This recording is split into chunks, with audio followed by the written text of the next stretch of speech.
don't forgive me for this trap shit. Sergeant Smack making backflip. Telly Hank did with the action. With the Vato speaking Spanish. Frank Matthews, how I vanish. Poof. Came back like I'm King Tut. Gold BBS is on a beamer. When Fat Cat was 10 queens up. Ball off the profit, not the re-up. Fly like Puerto Rican Jesus. Uptown like I'm Baby May. Just caught a touchdown from the Bay. I'm the sister of Nathaniel Woods. Excuse me, we're still doing a press conference. You killed my brother. Governor Ivey, you killed my brother. He's an innocent man. You guys can email me.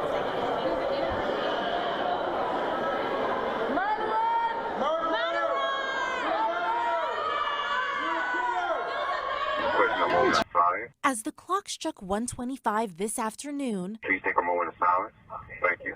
A moment of silence for the 3 Birmingham police officers shot and killed 12 years ago on what would become the deadliest day in the force's history. I heard somebody say shots fired, and I just immediately ran to my car and headed that way. Sergeant Dean Pesnell was one of the first responding officers that day, 5 minutes after Carlos Owen, Robert Bennett, and Harley Chisholm were shot and killed at a routine drug arrest in Ensley. Sergeant Michael Collins also shot that day. He was the sole survivor. Carlos was everything I want to be in a police officer. Harley Chisholm was a Marine like me, and then Rob Bennett, he was a devout Christian like I try to be. Both an officer and a chaplain, Sergeant Pesnell says since that day, his faith has only strengthened. I'm sure I'm not the only one. I'm sure that there are numerous police officers that think, you know, if I could have gotten there a little bit sooner, or if I could have done something a little bit different.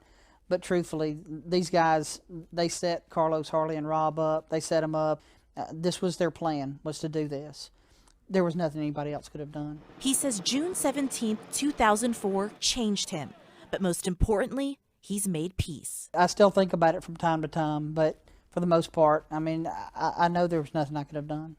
I wish there was, but there wasn't. In Birmingham, Marlene Martinez, WVTM. The controversy surrounding the execution of Nathaniel Woods. Woods was convicted in the shooting death of 3 police officers and injuring a 4th back in 2004 while they were executing a warrant. But Woods never actually shot at the officers. It was a man named Kerry Spencer who was with him when police arrived. That's what he said. Spencer even confessed to being the sole gunman who killed the officers. Ultimately, Woods was convicted on 4 capital murder charges. He tried appealing his conviction and argued that he had been given inadequate representation. His appeal was denied by both the Alabama Supreme Court and the Supreme Court of the United States. High-profile individuals from the son of Martin Luther King Jr. to director Ava DuVernay to Kim Kardashian West all tweeted against Woods' execution, but the governor of Alabama released a statement doubling down, saying, "This is not a decision that I take lightly, but I firmly believe in the rule of law and that justice must be served." The son of civil rights leader Martin Luther King Jr., as well as family members of a condemned Alabama inmate, are asking the governor to stop the execution of death row inmate Nathaniel Woods. Woods is scheduled to be executed tomorrow. Woods and co-defendant Kerry Spencer were convicted of capital murder for the 2004 killings of 3 Birmingham police officers. Martin Luther King III sent Alabama Governor Kay Ivey a March 3rd letter pleading for her not to execute Woods. King wrote on Twitter Tuesday that the execution is an injustice. We turn now to the controversial execution overnight in Alabama. A convicted cop killer stopped eating his final meal after he thought his life would be spared. But then a reversal by the Supreme Court allowed his execution to move forward. Overnight, Alabama's executioner putting Nathaniel Woods to death, capping an end to a whirlwind final days for the convicted cop killer and his supporters. A jury found Woods guilty in the 2004 killing of 3 Birmingham police officers. And although prosecutors said Woods was not the gunman and Woods' convicted accomplice said he alone killed the officers, Woods was found guilty on capital murder charges. The fact that folks think as a result of the fact that Nathaniel Woods was not the shooter, that somehow or another that's been an objection I've found very difficult to process as a prosecutor. After exhausting all options, Woods said his final goodbye to his family Thursday afternoon. But in the minutes leading up to his execution, and just as he was eating his final meal, the Supreme Court issued a temporary stay, putting a pause on the execution. His advocates celebrated, including Martin Luther King III, who tweeted, "Amazing news. Great work, everyone." But then, a stunning reversal. The Supreme Court lifted the temporary stay, allowing the state's executioner to move forward. In a statement this morning, Woods' family says they'll continue fighting to clear Woods' name, saying he's an innocent man and that will always be the truth. We are not giving up. The state's attorney general, however, insists justice was served. Tonight, Nathaniel Woods, one of two cop killers in the bloodiest day in Birmingham Police Department history, has met his just fate. The daughter of one of the police officers also fought the execution. The Supreme Court did not explain its decision. Woods was not told Woods was given a choice between two different ways of dying, essentially, two different chemical protocols, one of which the state of Alabama doesn't yet have a full protocol.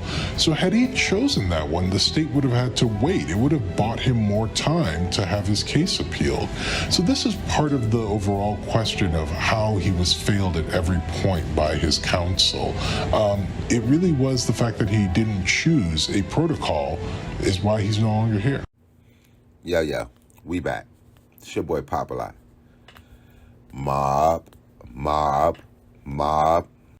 We on our way to Alabama with it. Birmingham to be exact. All my guys from BHAM, y'all get in the comment box. Matter of fact, the whole Alabama, y'all flood that bitch. Huntsville, Montgomery, Mobile, Auburn, Tuscaloosa, all y'all get in the comment box. We don't get around here as much as we want to, and it's about to go down.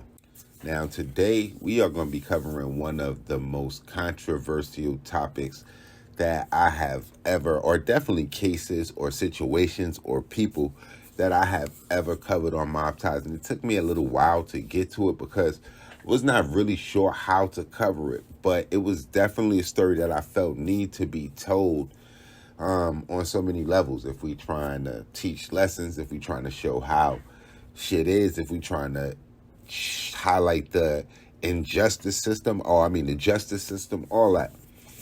The guy that we're going to be talking about today is going to be a guy by the name of Nathaniel Ali Woods. Now, some of you guys might know his name, or the name might sound familiar because back in 2020, it was a lot of uproar regarding him, regarding a case, and regarding a situation that happened in June 17th, 2009.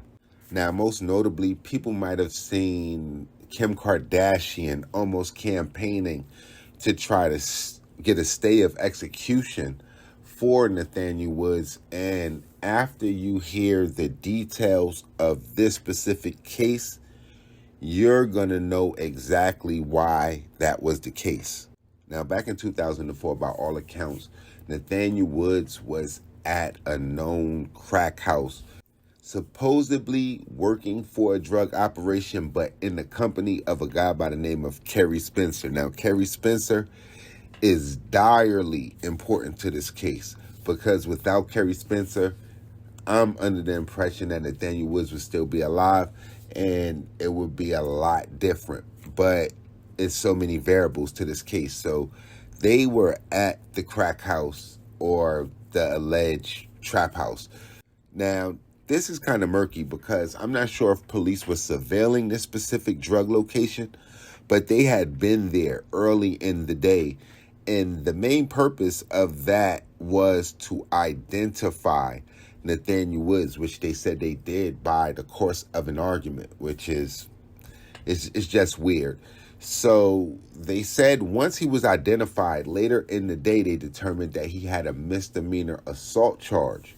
So instead of returning to the apartment 2 deep, they came 4 officers deep. And it's going to be Harley Chisholm III, Charles Bennett, Carlos Owens, and another officer by the name of Michael Collins. Now, upon encountering the officers at some point, they're going to say that Nathaniel Woods would somehow escape from them and dash into the house. Now, this is where the details get deep, because at that time, they're going to say that Nathaniel Woods would dart to the kitchen, and at that time, Kerry Spencer would come downstairs firing a SKS assault rifle at the officers, where he would end up fatally killing 3 of those officers and wounding 1 of the officers. It was said during the course of the shooting that Nathaniel Woods was able to escape the chaos, but based on how things went down, it seems like he was identified before the officers went to the house. And it's crazy because some situations I see where they say he surrendered to the officers and then the shootout occurred, and then I'm going to see some instances where they say that he escaped out of the house after the gun battle. But nonetheless, it wouldn't be long before Spencer and Nathaniel Woods would be charged with the murders, despite Nathaniel Woods never firing a weapon.